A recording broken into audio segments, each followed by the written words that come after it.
All right, welcome back. Episode 13. We're talking about some common misconceptions of opening a restaurant. So let's start this off. The inaugural cheers. Who wants to kick this one off? You want me to do it? Sure.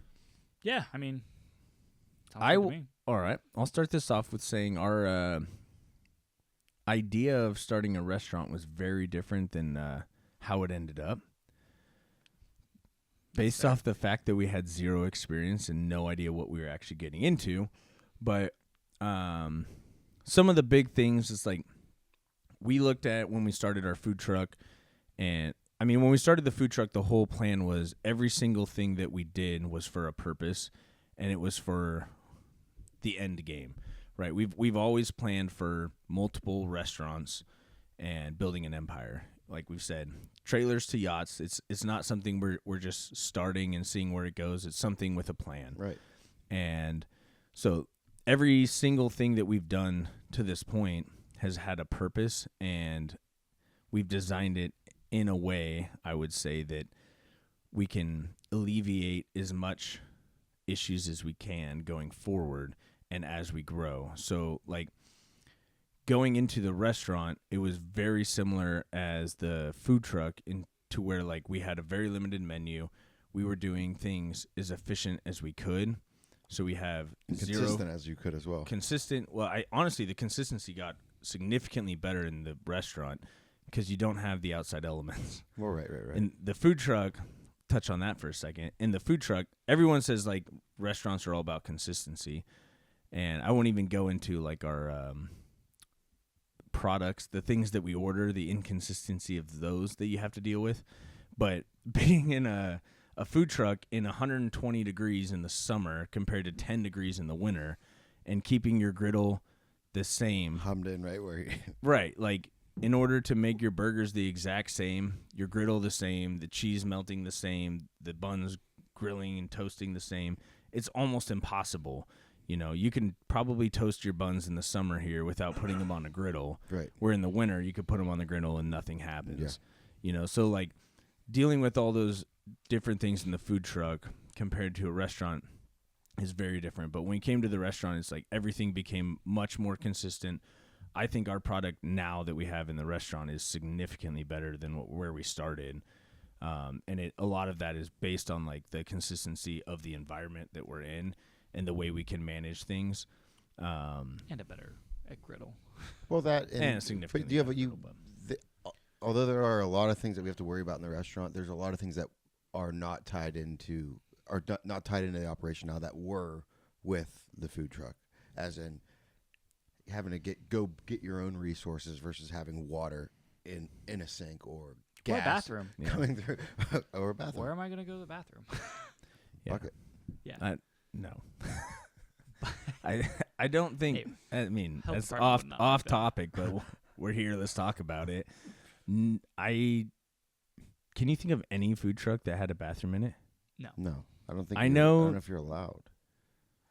I'm sure you are I'm sure allowed, you but you could have to have be, yeah. some kind of. There's, like, Yeah, I know one of the food trucks that was parked near us. I won't say their name, but he wanted to upgrade to like a RV style, so he could have a bathroom in his food truck, which is legendary. Who? I wouldn't. That's. I I don't know who it is, but I don't think we should talk about that. Yeah, I won't say their name, but I mean that's a cool idea. RV, you could almost live in it. You know, bed in the back. I feel like we're getting off topic. You can't here. do that with a food operation. I mean, you can wall it off with doors. Okay, Separate the kitchen. Back to the back. yeah. back- I think Adam. All right, you have the most experience actually working in kitchens, and you took the leap from having these 10 years working in kitchens, 15 years, and then you finally decided to open your own restaurant. I mean, what were some of the things that you noticed immediately that you didn't exactly see when you were just an employee versus when you were an owner? hiring employees. I mean, I did that before, but we've already weeded out a couple, one. But the people that you get aren't always the ones that you want, but you need to be able to mold them. You need to be able to train them. You need to be able to, keep them around long enough that they're either going to eliminate themselves or they're going to buy into what you're trying to do and, get better and get to the standards that you need. But I think you could always get better. You could always add someone to your team that's going to benefit you. But and part of that it's like having, because I've talked to a few people that have done in different industries, restaurant or anything else. But if you get to a spot and they have like their SOPs or standard operating procedures are so complex and difficult that they can't learn them or they don't make sense. And so it's like you're putting unrealistic expectations on your employees. It kind of makes it difficult. Whereas like that's one thing that we've focused on, going back to what I was saying since day one, is like if we want to build multiple restaurants, we have to train ourselves how we would train everybody else and make everything as simple as we can. Well, that's why big corporations like any fast food restaurant is as successful as they are, is because you go back into their kitchen and they have literally a build out for every burger, pictures, all this information everywhere. So if someone has a question about something, they don't even have to ask. They just have to read, point it out somewhere. Right. And, we're getting there to a degree, even with like the burgers of the week. I write out this is our build out sheet. This patty, burger, cheese. Like, and you have to have that, because if not, everyone's just going to throw shit on the sandwich and it's not going to be the same every time. Yeah. Oh, I got all the ingredients there, but they're built in a certain way for a certain reason. Right. Which I think, building on that, as far as like one of the things that I did not realize going into the service industry, restaurant industry, how inconsistent every single product you get from food suppliers are. Yeah. From the buns to the meat to the lettuce to the tomatoes. Oh, yeah. Every week is something different. And it's a constant struggle. You have to succumb to that because you're at their helm. It's a struggle, and you just have to kind of like make it the best you can. Yeah. Which, I mean, there's like a 10% difference that people will actually notice versus not notice. Well, like your bun is 4.5 inches versus 4.3 inches. But we see it every day. That's why we notice. Yeah. People that come in once a week or once every other week, it's going to be, the product is similar enough that the end product is the same, but we see it every day, so we are living it. But if we didn't think like this, we wouldn't be the right people doing this. Yeah. You have to. And that's like, for Cole and I, we didn't come from this industry. We have no background on it. And so like everything that we've heard is like consistency is number one, consistency. And so we're like, got it. Just be consistent. Us ourselves, and then right? everything that you get delivered you got to pivot. You got to is completely not consistent.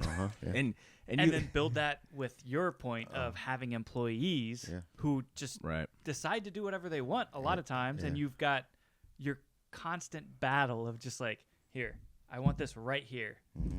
Someone moves it over there. No, I want it right here. Right. Like, well, there's a reason. Put it right, and you're constantly like directing, like, hey, food supplier guy, I need this like this. Hey, employee, like, or I need this at this time. Bun, cheese, like whatever. But you like when sometimes when we order meat, we get 1 10-pound log of meat and not one case of 8 10-pound logs of meat. It's the beginning of the week. Yeah. And now it's like, all right, well, I'm going to bring you the meat tomorrow or the next day. I can't get out there today. So now we have to scramble for meat. Where are we getting beef? Which luckily we've built in contingencies and backups to those contingencies. But it's like, that's why this has been a 1.5-year process, and we didn't just open the restaurant. But it doesn't. It never stops. It never stops. But that's what's fun about it. It's fun. I mean, we all go in there every day and say, every day is a new mystery. But it's fun. It's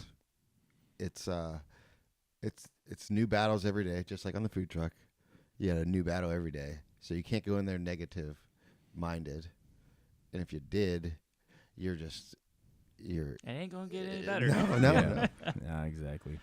That is a great place to stop this episode, though. Yeah. Episode 13. Smash you later. Later.